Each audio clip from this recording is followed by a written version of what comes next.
Hi. So you've got your internet cloud, you've got your router that your cable company provided to you, it's got your Android, it's got your laptop, and it's got your smart TV. And your smart TV is wired in and your router is sitting right next to it. But your laptop and your Android are wireless, so we're going to draw a little cloud. We're going to call it home. And this is just 2.4 gigahertz. I'm just doing the nickel and dime stuff, not anything fancy. You've got a basement. You want to extend wireless to your basement. Your signal's poor down there.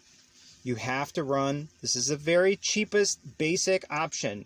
You get yourself 100. That's what I'm discussing on this whole video. Not going to anything complex or expensive at all. You just run. You're going to have like 4 Ethernet ports on here. One's already used for the smart TV. You've got a 5th one, but that's the cloud. And that 5th one might be a cable that runs right into the router. It may not be an Ethernet port. So you've got 4 Ethernet ports on here that are marked LAN. So you run one of those down to the basement. So you just literally get like a 100-foot cord and you just plug it in here and snake it through your wall and drop it into the basement. On the other end, you put your your $5 thrift store router. And you take your laptop down to the basement and you reset this because you don't know what kind of configuration it came in. You let it power up with this plugged into the internet port on here. I know this isn't an internet, but just bear with me. It's not the same thing as Apple, whatever.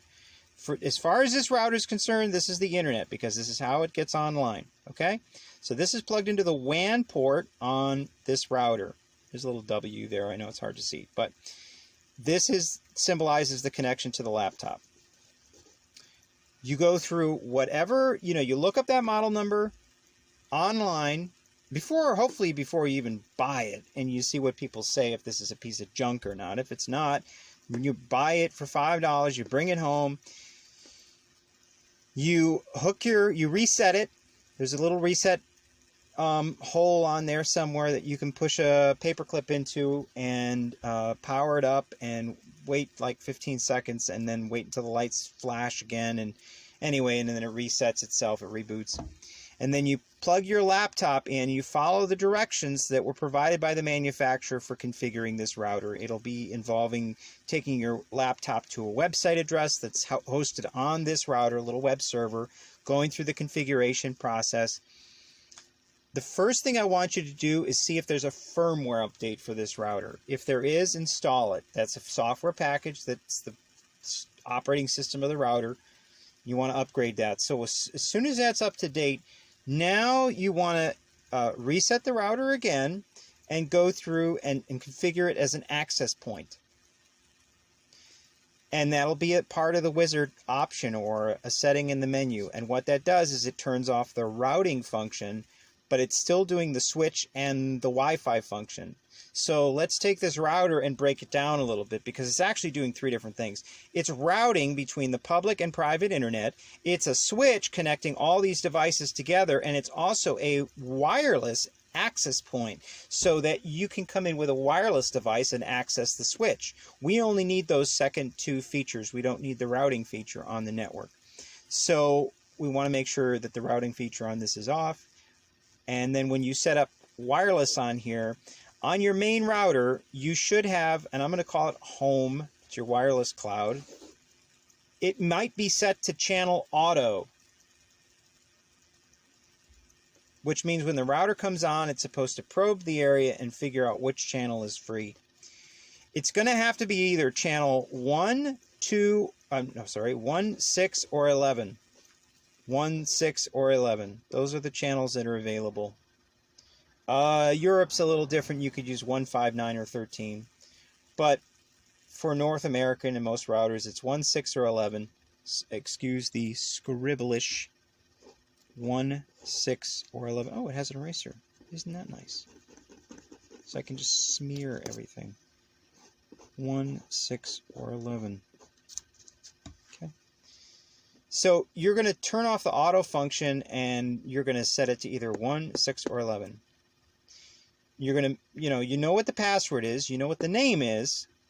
Also, if there's an option on there that says something like WPA/2 TKIP AES.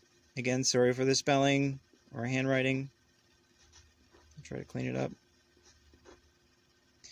You want to change it to just WPA2, not WPA/2, and then just AES. And get rid of the TKIP. AES. And then you go downstairs to the wireless on here, and you configure this to be either 1, 6, or 11, but not the same channel you picked for up here. So if you picked 1 up here, you pick 6 down here, or 11. If you pick 6 here, you pick 1 or 11. If you picked 11 here, you pick 1 or 6.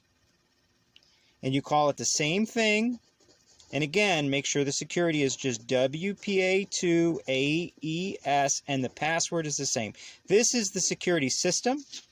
That's the security technology that's being used on the router for the password exchange protocol and stuff like that to secure your wireless. And the password needs to be the same. And so if you go to a hotel that's like a Radisson, these two pieces of equipment are talking to each other, and they see that the signal's getting weaker for your Android and stronger over here, and so they hand the connection off by talking to each other. These two devices in your home aren't doing that, so you may not have a seamless handoff between one and the other, but it'll be pretty close. So if you're walking downstairs on a phone call to the basement, it may drop, it may not. Hopefully it doesn't. But yeah, so say this is like a Verizon Fios router, or this is a, I don't know, name another company, CenturyTel or something like that, and they provided the router, and you're using the 2.4 gigahertz connection. You have to run an Ethernet cable down to the basement, get another router for $5 or $10. You have to configure through the wizard, update the firmware, and then tell it you just need the AP mode, access point mode, and that will vary depending on the menu. You'll have to go poke through the menu and figure it out. Most routers, it's fairly easy to turn off the router function and just use it as an access point.